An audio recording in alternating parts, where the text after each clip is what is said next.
جو یہ علم اپنے نبی کے ذریعے اس امت کو دیا ہے،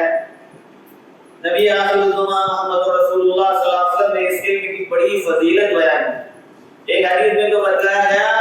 کہ یہ آدھا نصف علم ہے، باقی تمام علوم نصف علم ہے، اور یہ علم علم فرائض جس کو کہتے ہیں، علم میراث، تقسیم میراث، یہ آدھا علم۔ اس کی بنیادی وجہ ہے کہ بقیہ علوم کا تعلق انسان کی حیات سے ہے، اور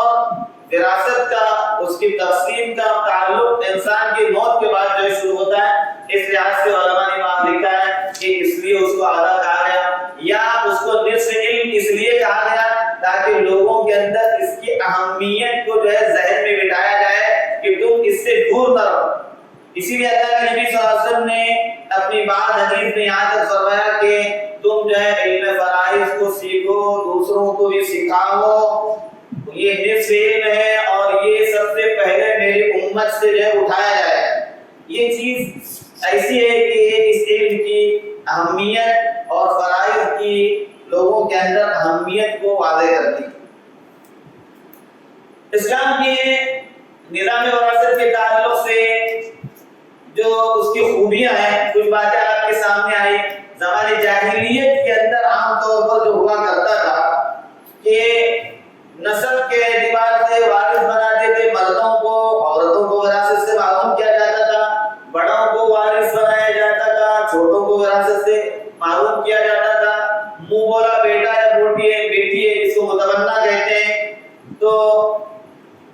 زمانے جاہلیت کے اندر ان کو جو ہے وارث بنایا جاتا تھا۔ اسلام نے اس کو ختم کر دیا۔ اسی طرح سے زمانے جاہلیت میں ایک نظام تھا کہ دو آدمی آپس میں معاہدہ کر لیتے تھے کہ ہم تمہاری مدد کریں گے، تم ہماری مدد کرنا، یا اس کو کہتے ہیں کہ بھائی بنا۔ زمانے جاہلیت میں کوئی آدمی اس طرح سے کر دیتا تھا تو وہ اس کا بھائی تصور کیا جاتا تھا، مرنے کے بعد اس کو وراثت میں شریک کیا جاتا تھا۔ اسلام نے ان سب چیزوں کو ختم کرتے ہوئے نسبی اعتبار سے جو رشتہ دار ہے ان کو ہی وارث بنایا، اور وارث بنانے میں اسلام نے بڑے چھوٹے کی کوئی قید نہیں رکھی، سب کو جو ہے وراثت میں جو ہے شریک کیا۔ ابتدائی اسلام کے اندر مسئلہ یہ تھا کہ جب مکہ مکرمہ سے مسلمانوں نے ہجرت کی اور مدینہ منورہ گئے تو مواخات کا نظام قائم ہو گیا، بھائی بھائی بنائے گئے، انصار کو مہاجرین کا بھائی بنایا گیا، اور اس اعتبار سے بھی ابتدا میں کہتے ہیں کہ وارث بنتے تھے، لیکن پھر جب اللہ کی طرف سے یہ آیت نازل ہوئی وَأُولُو الْأَرْحَامِ بَعْضُهُمْ أَوْلَىٰ بِبَعْضٍ فِي كِتَابِ اللَّهِ، اس آیت کے نازل ہونے کے بعد کہ رشتہ دار جو رشتے والے لوگ ہیں وہ اس پہ زیادہ جو ہے حقدار ہیں، اور پھر اس طرح سے اس قانون کو بھی جو ہے ختم کیا گیا۔ اسی طرح سے ایک نظام جو زمانے جاہلیت میں یہ تھا کہ کوئی، بلکہ ابتدائی اسلام میں یہ تھا کہ کوئی آدمی اپنے مرنے سے پہلے وصیت کر جاتا تھا کہ میرا مال فلاں شخص کو دیا جائے، اس نے جو وصیت کی ہے اس کی وصیت کے مطابق عمل کرنا ضروری تھا، بلکہ آدمی کے تعلق سے حکم یہ تھا کہ وہ مرنے سے پہلے وصیت کرنا اس کے لیے فرض تھا۔ حدیث میں بعض روایتوں میں یاد آیا ہے کہ تم پر 2 دن ایسے نہ گزریں جس میں تمہاری وصیت مکتوب یعنی تحریر کی ہوئی نہ ہو، لیکن پھر اللہ تعالیٰ نے جب وراثت کے احکامات کو بیان کیا تو یہ وصیت کرنا جو ہے مستحب ہو گیا، اور وصیت کے تعلق سے چند بنیادی باتیں بتلائی گئی کہ ایک تو وارث کو وصیت نہیں کیا جا سکتا، لا وصیت لوارث، اللہ کے نبی فرمایا، یعنی جو شخص تمہارا وارث ہے پھر آپ اس کے حق میں وصیت نہیں کر سکتے، بیٹا ہے، بیٹی ہے، بیوی ہے وغیرہ وغیرہ، یہ آپ کے وارث ہیں، خود بخود یہ جو ہے وارث بن جائیں گے، لہذا آپ ان کے لیے وصیت کریں۔ اسلام نے اس قانون کو ختم کر دیا، وارث کے لیے وصیت نہیں کی جا سکتی۔ وصیت کے تعلق سے قانون یہ آیا کہ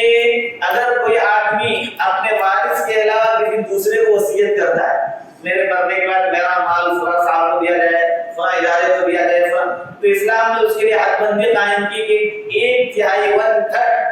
1/3 مال تک جو وصیت کر سکتا ہے، وہ بھی زیادہ ہے، اس سے کم ہونا چاہیے، 1/3 تک کی وصیت کر سکتا ہے، اس سے زیادہ کی وصیت نہیں کر سکتا۔ اگر اس سے زیادہ کی وصیت کر جائے گا تو وہ گنہگار ہو جائے گا، اس وصیت کو لاگو کرنا جائز واجب نہیں ہے، ورثہ پر اس وصیت کو لاگو کرنا واجب نہیں ہے۔ اگر وہ اپنی خوش دلی سے اپنے ابا کی وصیت کو لاگو کرنا چاہیں اور سب لوگ راضی ہیں تب وہ وصیت لاگو ہو جائے گی، ورنہ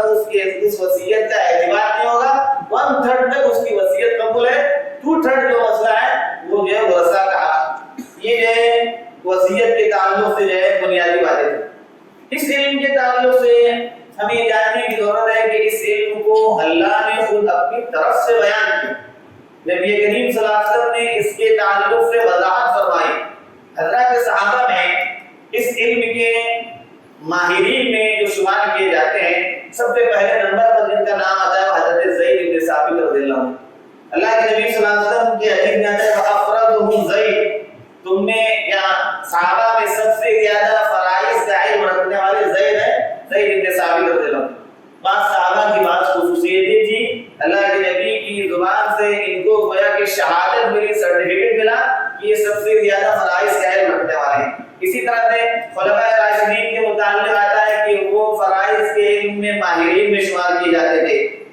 خلفائے راشدین کے علاوہ حضرت عبداللہ ابن عباس، حضرت عبداللہ ابن مسعود رضی اللہ عنہ اور دوسرے بعض صحابہ یہ فرائض کے علم میں مشہور اور معروف مانے گئے۔ ائمہ اربعہ میں خصوصاً امام شافعی رحمۃ اللہ علیہ کے متعلق آتا ہے کہ وہ فرائض کے علم کے سب سے ماہر مانے جاتے ہیں۔ بہرحال اس کے تعلق سے علماء کی ایک لمبی فہرست ہے، صحابہ کے اندر بھی، تابعین کے اندر بھی ہم کو لمبی فہرست ملے گی، لیکن یہ چند بنیادی نام ہیں جن کے متعلق جاننا ضروری ہے کہ ان کے زمانے کے اندر جب مسائل آتے تھے، خصوصاً خلفائے راشدین کے زمانے میں حضرات خلفائے راشدین یا تو خود فیصلہ فرما دیتے تھے یا حضرات صحابہ میں جو اس کو جاننے والے ہوتے تھے ان سے معلوم کرتے تھے کہ اس مسئلے کا حل یا اس مسئلے کا کیا حل ہونا چاہیے، پھر اس طرح سے اس کا حل جو ہے کسی کے پاس کوئی حدیث ہوتی تھی تو حدیث بیان کر دیتے تھے اللہ کے نبی صلی اللہ علیہ وسلم کی، اور اس طرح